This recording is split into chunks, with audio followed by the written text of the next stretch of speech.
정신건강의학과 1사학번 이호연입니다. 저는 관절 계통에 대해 가지고 강의를 하겠습니다.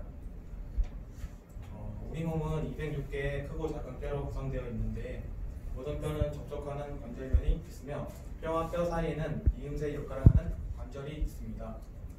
관절은 볼록면을 이루는 관절머리와 옹호면을 이루는 관절 오목이 관절을 이루듯이 또한 모든 관절에는 공통된 기본 구조가 있습니다.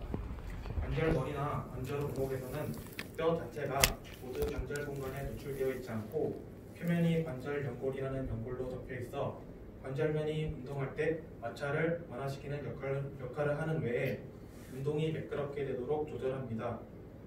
관절 연골의 표면은 윤활막으로 덮여 있지 않습니다.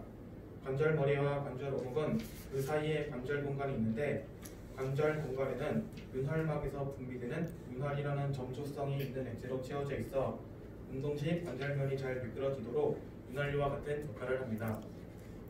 뼈막은 주로 막요 섬유로 형성되어 있어 관절 주머니의 섬유막도 그 본체는 막요 섬유입니다. 관절은 기능 해부학적 구조에 기초해 뼈대와 뼈들 사이의 연결부는 섬유관절, 연골관절, 윤활관절로 분류됩니다. 섬유관절은 무동관절로 관절을 이루는 뼈는 섬유성 연결 조직에 의하여 단단히 결합되어 있어 관절 공간이 없으며 뼈대기 작용에 의해 전혀 움직이지 못합니다. 섬유관절은 봉합, 인대결합, 못박이 관절 세 가지 형태가 있는데 저는 문제로 섬유관절의 종류를 출제하였습니다. 섬유관절의 종류 첫 번째 중에 봉합은 봉합관절의 이음새 역할로서 움직이지 않게 고정된 관절로 머리뼈와 뼈 사이에 있습니다. 그들은 관절을 이루는 뼈를 결합하는 조밀한 불규칙한 연결 조직의 얇은 막으로 되어 있으며 봉합은 약 18개월부터 형성되어 영아 머리에 유연한 숨구멍을 대체합니다. 성인이 되면 섬유 조직은 뼈대기 되어 머리뼈는 하나의 뼈 형태로 바뀝니다. 다른 유형의 봉합 결합은 뼈의 결합 후의 모양에 의하여 구분될 수 있습니다. 두 번째 인대 결합은 뼈가 섬유 결합 조직막인 인대 혹은 뼈 몸통막과 결합됩니다. 이러한 종류의 관절은 중간기와 눕뼈와 좌뼈의 원쪽 사이에 아랫발에서 관절을 이루며 정강뼈와 코뼈의 원위부 사이의 다리에서 관절을 이룹니다. 세 번째 종류는 못박이 관절입니다. 못박이 관절은 윗턱뼈 또는 아랫턱뼈의 이틀에 치아뿌리가 삽입된 것과 같이 소켓 안에 원추돌기 모양으로 삽입된 관절입니다. 두 번째 종류로는 연골관절이 있는데요. 연골관절은 뼈 표면에 있고 관절하는 뼈 사이에 연골이 있으며 제한된 움직임을 허용합니다. 두 가지 형태의 연골관절은 섬유 연골 결합과 유리 연골 결합입니다. 첫 번째 섬유 연골 결합은 섬유성 연골의 판막을 형성하기 위하여 연골 섬유가 침윤해 있습니다. 이 판막은 관절에 미치는 충격을 완화시키며 제한된 움직임을 허용합니다. 두 번째는 유리 연골 결합입니다. 연골 결합은 관절을 이루는 뼈 사이에 유리 연골을 가진 연골 관절입니다. 이러한 관절 중에 어떤 것은 어린이의 긴 뼈에서 뼈 몸통과 뼈 끝을 형성하는 임시뼈로서 존재합니다. 성장이 완성될 때 이러한 연골 결합 관절은 뼈대기 되어 제 기능을 합니다. 마지막으로 윤활 관절은 우리 몸 대부분의 관절은 움직임이 가능한 윤활 관절입니다. 윤활 관절의 구조로는 관절 연골, 관절 주머니, 윤활막, 그리고 윤활백으로 구성되어 있으며 이는 관절 연골에 쌓인 인접한 관절면이 자유롭게 움직이는 가동 관절입니다. 윤활 관절의 기능은 광범위하면서도 정확한 동작과 부드러운 동작을 할 수 있도록 하는 것과 동시에 안정성과 힘과 어떤 면에서 인체의 견고함을 유지할 수 있도록 하는 것입니다. 관절 주머니에는 섬유막과 윤활막이 2층으로 되어 있는데 바깥층의 섬유막은 강한 결합 조직으로 되어 있고 혈관 및 신경 종말이 풍부하지만 안쪽의 윤활막은 연약하고 투명하며 윤활액을 분비합니다. 저는 두 번째로 윤활의 길 분기하는 곳을 문제로 출제하였습니다. 윤활 관절의 종류로는 단 두 개의 뼈가 만나는 단순 관절과 3개 이상의 뼈가 만나는 복합 관절이 있습니다. 그 중에서도 윤활 관절은 관절부의 형태나 운동축에 따라 우축성 관절, 일축성 관절, 이축성 관절, 그리고 다축성 관절로 분류할 수 있습니다. 우축성 관절은 평면 관절이라 하여 두 관절면이 평면이고 좁은 관절 주머니와 강한 인대로 쌓여 있습니다. 일축성 관절은 한 개의 운동축이 있어서 두 종류의 운동만이 가능합니다. 굽힘과 펴이 일어나거나 또는 한 축을 중심으로 돌림이 일어납니다. 이축성 관절은 돌림 운동을 제외한 회전축이 2개로 양면으로 운동이 가능합니다. 타원 관절과 안장 관절이 있습니다. 다축성 관절은 운동축이 3개이며 3면으로 운동이 가능하고 운동이 매우 자유로우며 절구 관절이 있습니다. 윤활 관절의 운동 유형으로서는 기본적으로 4가지 운동이 있는데 미끄러지는 활주 운동, 펴고 굽히는 각 운동, 각 운동의 연속인 회전 운동, 그리고 특수 목적의 운동 등이 있습니다. 첫 번째 활주 운동은 가장 단순한 형태의 운동으로서 관절면이 평평하나 약간 굽은 상태로서 관절면 간에 미끄러지는 활주 운동이 가능합니다. 두 번째 각 운동은 다수의 관절에 의해 허용되는 뼈대 근육의 기본 운동 중 하나입니다. 인접한 두 뼈 사이의 각이 굽힘처럼 감소하거나 평처럼 증가하는 운동입니다. 각 운동에는 굽힘, 평, 벌림, 모음 등이 있습니다. 굽힘은 팔꿈치를 굽힐 때 또는 등골뼈나 밑팔을 전방으로 굽히는 겁니다. 평은 굽힘 운동의 반대 운동으로서 시선 끝면의 각도가 증가하며 서로 멀어지는 운동입니다. 굽힘 상태에서의 원래의 위치를 지나쳐 일어나는 굽힘 상태는 젖힘이라고 합니다. 그래서 굽힘과 평과 젖힘을 몸으로 설명드리면 굽힘, 평, 젖힘으로 설명드릴 수 있습니다.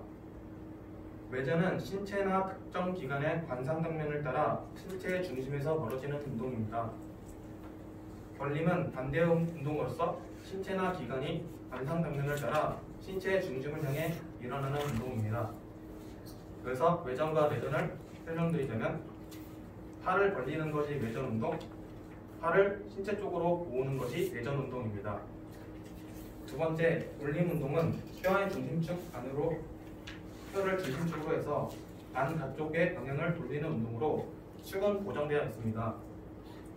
돌림 운동 중 안쪽 돌림은 윗팔뼈나 넉다리를 전면을 안쪽으로 돌리는 것을 말합니다. 가쪽 돌림은 머리뼈를 오리뼈와 중쇄뼈 사이에서 가쪽으로 돌리는 운동입니다. 안쪽 회전과 외측 회전은 가측 회전과 안쪽 회전으로 설명드릴 수 있습니다. 특수 운동은 엎침 운동, 뒤침 운동, 외번 등이 있습니다. 엎침 운동은 아랫팔에서 일어나는 운동으로 손바닥의 등 쪽이나 아래쪽으로 향하는 안쪽으로 회전시키는 운동입니다. 뒤침 운동은 아랫팔에서 일어나는 운동으로 손바닥이 앞을 향하거나 위쪽으로 하는 운동으로 엎침의 상대적 용어입니다. 엎침 운동과 뒤침 운동은 손바닥 운동으로 엎침 운동과 뒤침 운동으로 설명드릴 수 있습니다. 안쪽 번짐은 발의 발목 관절, 발목 사이 관절, 발목 발허리 관절 등이 연합하여 발바닥을 안쪽으로 돌리는 운동입니다. 가쪽 번짐은 안쪽 번짐의 반대 운동으로서 발바닥이 각쪽을 향하게 하는 운동입니다. 발바닥 모양으로 안쪽 번짐과 가쪽 번짐으로 설명드릴 수 있습니다. 인체의 주요 관절로는 어깨 관절, 팔굽 관절, 엉덩 관절, 무릎 관절, 발목 뼈 사이 관절, 발목 관절 등이 있습니다. 어깨 관절은 어깨뼈와 밑팔뼈 사이의 골과 속혈 관절입니다. 관절은 8개의 윤활 주머니와 5개의 인대, 관절 공간을 깊게 하고 관절 관절되는 뼈의 가장자리를 보호하는 접시 테두리를 포함합니다. 어깨 관절은 인체에서 가장 활동성이 큰 관절입니다. 어깨 관절은 윗팔뼈 머리와 어깨뼈의 관절 오목에 이 뼈가 연결되어 있습니다. 이것은 절구 관절이며 인체에서 가장 자유로운 운동이 가능한 관절로서 운동 범위가 가장 넓습니다. 어깨 관절은 상방에서 오는 부리돌기와 어깨봉우리에 의해 형성된 팔과 밑장뼈에 의하여 위로부터 보호됩니다. 두 번째 팔굽 관절은 윗팔뼈와 두뼈, 좌뼈로 구성되며 윗팔뼈 관절, 윗팔 노관절, 몸쪽 노자 관절의 세 종류 관절이 공통의 관절 주머니로 둘러싸여 구성됩니다. 팔굽 관절은 그 구조에 따라 윗팔뼈의 긴축 연장상에 있는 좌뼈의 긴축이 오지 않습니다. 즉 아랫팔측 다소 바깥쪽으로 치우쳐 있습니다. 여기서 윗팔축과 아랫팔축이 만드는 각도를 팔꿈치 각이라 하여 정상적인 경우는 160도에서 170도입니다.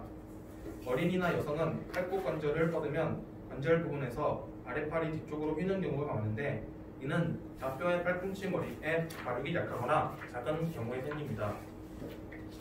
윗팔자 관절은 경척관절로 윗팔뼈의 하단의 도로래와 좌뼈의 도로래 페임 사이에 만들어진 관절로 팔꿈치 관절 운동의 중심적 관절로 이 관절에서 주로 굽힘과 편 운동이 이루어집니다.